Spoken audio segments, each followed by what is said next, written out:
Here's some exciting news for Coast to Coast fans. If you've already been a Streamlink member, you know what a super value our subscriber service is. For around 15 cents a day, you get such great features as podcasts, that's automatic downloads, Coast to Coast shows, directly onto your computer, desktop, or MP3 player. And by now, we've greatly expanded our full show library, so you have access to multi-year downloads. Imagine having hundreds of your favorite Coast to Coast shows at your fingertips to listen to, collect, and take on the go with you. You'll also get access to a whole library of Art Bell classics, Somewhere in Time shows, available as stream broadcasts, plus our fun live chat sessions, and we hold those twice a month. There's never been a better time to join Streamlink. You can visit coasttocoastam.com today to sign up on our secure servers. That's Streamlink. Simply visit coasttocoastam.com. Here's what you missed on Coast to Coast AM with George Norrie. Is disclosure right around the corner? My scenario for disclosure is this. I believe that we've already discovered life on Mars. We discovered it decades ago, and we backed away from that story. That was to give everybody in institutions a chance to embrace the new paradigm of life in outer space. I think that's going to be an announcement, and it's not going to be too far in the future. Now we take you back to the night of May 11th, 1995, on Art Bell, Somewhere in Time.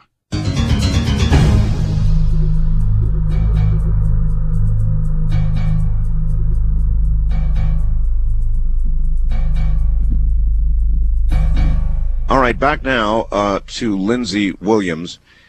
Lindsay, another fax from Hawaii this time. Art, your assumption is wrong. You stress repeatedly that you have no hard evidence that Ebola virus is airborne. That's true. It's also true there is no hard evidence that it is not airborne. Now, when confronted with such a dilemma involving public health, prudence demands the worst case danger be assumed, not the least. For example, if an object is found that appears to be a bomb, the disposal squad's assumption, until proven otherwise, must be that it is a bomb. That's why standard medical procedures require an immediate quarantine of unknown illnesses, such as the Ebola virus, until knowledge is certain one way or the other. And as you just said, Lindsay, either it's too late, it's already out, or it will shortly be out, one way or the other.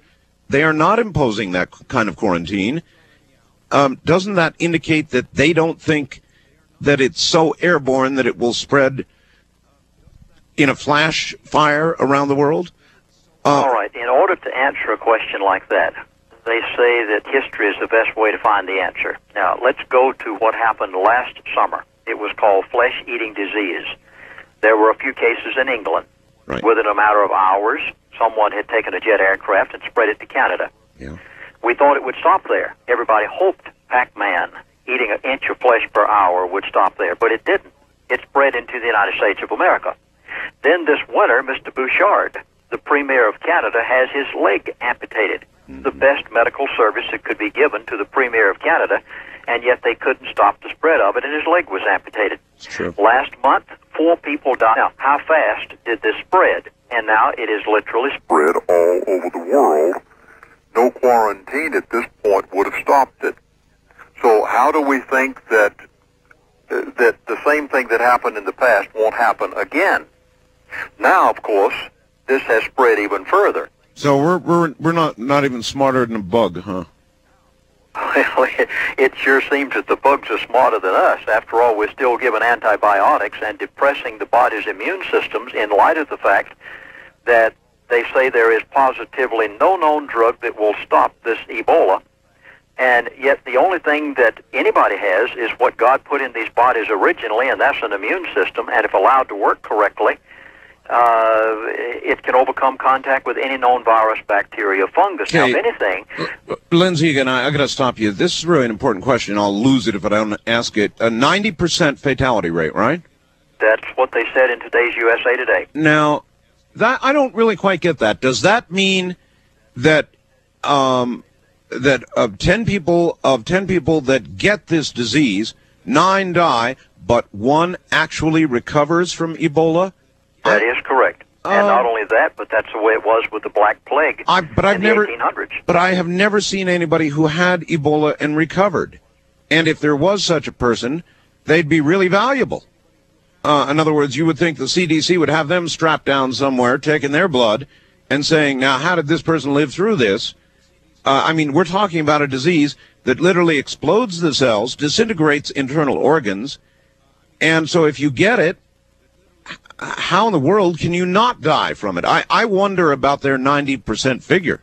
In other words, you indicating that you think there is a possibility that even that 10% is non-existent? Well, if they are, then why doesn't the CDC have hold of their bodies doing lots of good experiments? Very true. And why not get one of them and start doing some experimentation on them immediately to find out why that 10% lived? I mean, I just wonder how they came up with their 9 out of 10 figure. I mean, how do you recover from something that explodes your cells? I'm not computing that. Maybe they're saying that 9 out of 10 get it? No, they're saying 9 out of 10 die from it. Lindsay, we're at the bottom of the hour. Hold on, we'll come back and we'll get the phone lines open here in just a moment, everybody. Lindsay Williams is my guest.